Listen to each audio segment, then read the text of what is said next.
Disclaimer: the following video depicts real-life Supreme Court cases, and these are our interpretations of them, so the opinion might not be our actual opinion in order to show both sides of the story. Enjoy.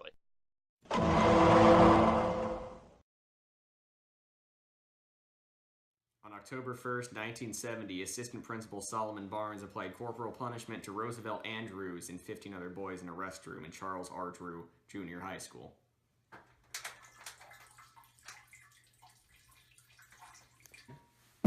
What in tarnation is going on in here? Oh, I'm about to go all Ben Grimm on y'all. It's clobbering time. Oh, Sam!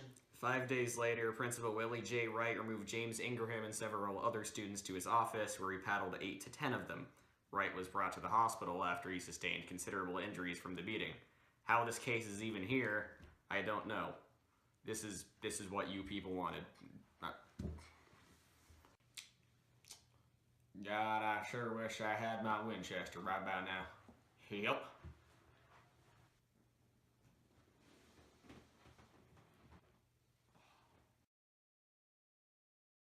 Corporal punishment in the school districts is traumatizing and demoralizing to the children who have not necessarily been exposed to certain things before, and when they're in an environment where they're supposed to be learning new things and learning from other people, just having the constant fear of receiving that punishment, it can just really mess with kids' brains, especially when they're still supposed to be developing. Like my favorite band Alt J always says, triangles are my favorite shape. 3 points where 2 lines meet toe to toe, back to back. Let's go, my love, it's very late. Till morning comes, let's tessellate.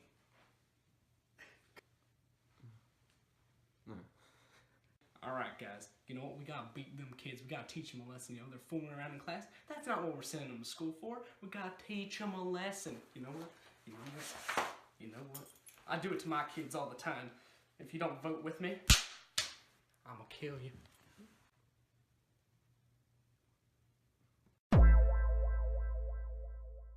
A while later.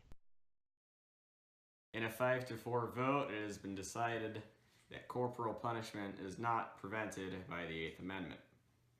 I want to die.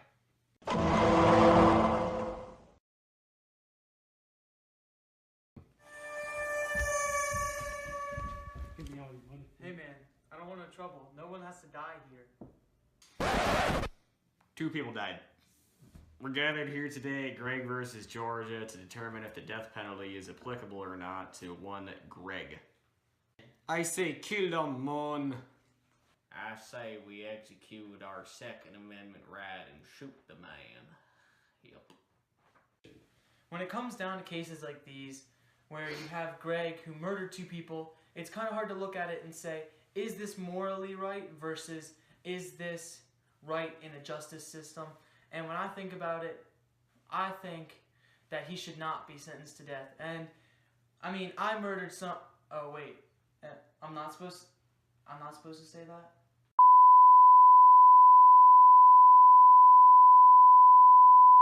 Just forget what I said.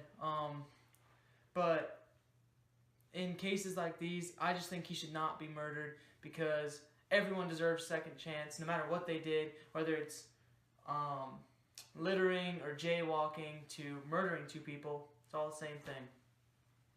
Like my favorite band Alt J always says, like all good fruit, the balance of life is in the ripe and ruin.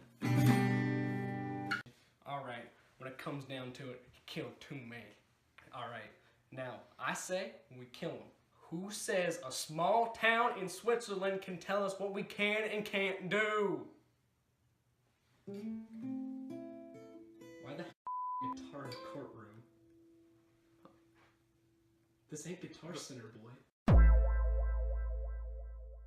Sometime later. In a 7-2 vote, the Jagovs I work with have rightfully voted to put Greg to death.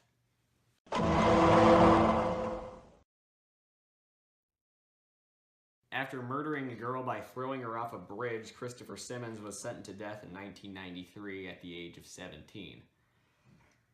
We're now meeting here today to discuss whether it is right to execute minors. It's almost like we're gonna get crappy CGI Star Wars prequels next or something like that, right? This is a river, and I'm supposed to be drowning. You're not wet though, dude.